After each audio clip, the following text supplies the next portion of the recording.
Hello guys, get ready because in this video I'm going to show you how to fix Wi-Fi calling not working in Infinix Hot 60.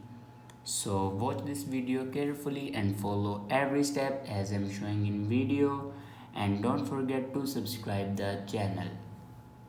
So let's start the video. First of all, swipe down to your control center, and here you can check your airplane mode. Now here you can turn on or off your airplane mode 2 to 3 times. After turn on or off your airplane mode, then open settings. In settings, click on my phone. Now click on software update. Now here you can check your latest version will be updated or not. If it doesn't update to latest version, then update it to latest version.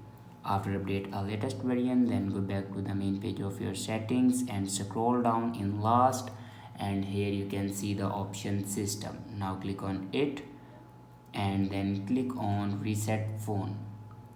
Now click on reset phone and then click on erase all data. It will remove all the data in your device like photos, videos, documents, everything will be removed in your device. After that, go back to your home screen and restart your device. For restart your device, press and hold power button and then click on restart. After doing these steps, your problem will be fixed. I hope this video is helpful for you. Thanks for watching.